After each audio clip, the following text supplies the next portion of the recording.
Ito, damo kayo tao sa baybay. Ito si Lolo Jutay.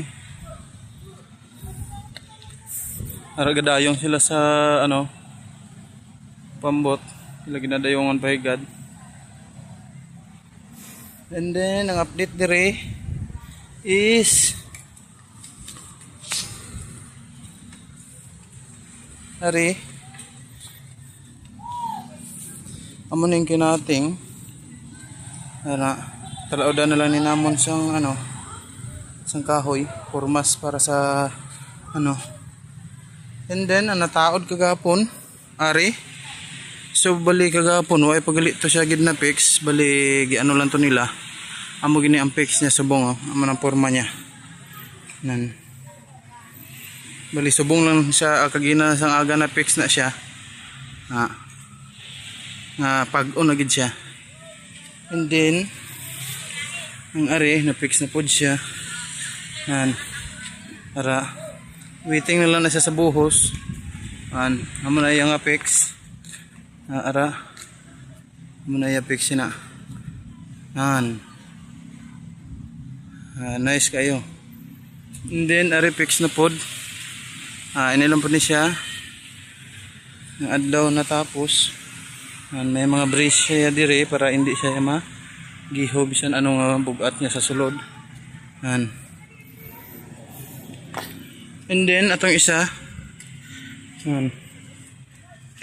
ang isa inugtaod na lang ni kay amo nga kay duha lang ang ga-align sini kay ang duha ga-align sini tapos ang dito isa ang gakating tapos duha kami ni Tito ang ga-ubra isang pormas sang sini duha kami ni Tito ga-ubra dito and then si Imping ang gagabot ra sang lansang sa kahoy nga among ginagamit dito tapos ang kahoy nga ginagabutan dire ni Imping amo man ang kinakas nila dito sa dalom.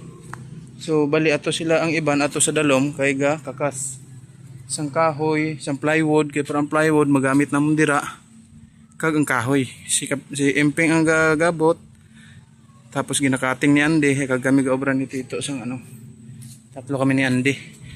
And then ari guys fix na ni siya. Fix na gina siya kaayo tapos may brace siya dira hindi siya maghitad. And then dire may brace man siya nga ang ari hindi mabigay pa kilid kag didto yara man. Hindi nara lusot na siya to sa piyak para hindi siya maghitad. Tapos may tukod siya nga taas. Muna siya. Ang update diri sa babaw. Sa ato buwas ulubrahan pa to namon ato kag ato. Bali apat na lang ka paligi ang ulubrahan namon. Buwas tapos ni siya siguro makabuhos kami kung hindi buhos sa hapon sa Wibis makabuhos kami buhusan na ni siya tanan idasig na laman ni siya matapos ni siya buhusan ni namon. I don't know kung isabay lang sa dira sa header way lang ko ideya pero siguro daw hindi guro isabay I don't know lang. And then dirito sa dalom update sa dalom. Okay na ang kwarto nila ni mama.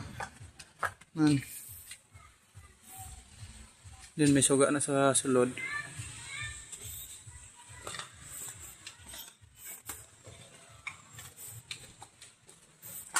Tapos sama na yung mga kahoy nga tinangtang dire. Kagapon dito way pato natiwas. Pero subong natapos na kakas na dira. And then ang dire way papunto na kakas kagapon. Subong kakas na siya kag gikuha na ang ang plywood kag itukudan siya liwat sang support niya din dito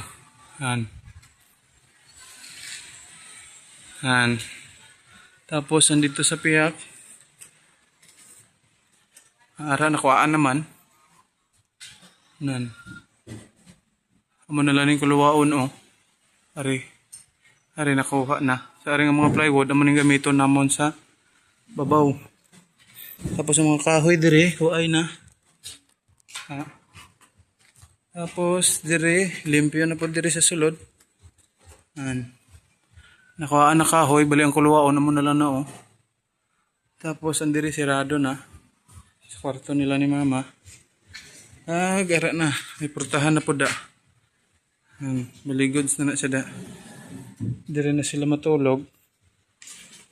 Gara, mga kinakas na siya kagay na. Mga pormas. Ang siding sang beam. Sa dito nga beam oh. Ato gikaksa na siya. Siding kag sa babaw niya sa dalam niyang runner pati ara gikuhaan na. Andere way pa nakuha kay tukod na siya sa brace nga gaano sa hagdanan. So gabunggo siya dahil hindi pa siya pwede nga makuha. Tapos ari nga mga kahoy, yaman ni ang amo nagabutan kagay na lansang. Amo pa na siya kadamo. So gamit pa siya kay sa babaw. Buhay na ni siya lansang. Tapos gipain naman ang lagba kag ang nugbo. So ang nugbo hindi pa natapos, gabot lansang. Ang ari mga ano na siya ritaso, buhay na siya. Ato ang mga nugbo mo to na ibtan kagay na. So mo isang update ta subong. Okay guys, thank you and God bless. Keep safe always. May sa kalapad sa dalom. Ligwa na.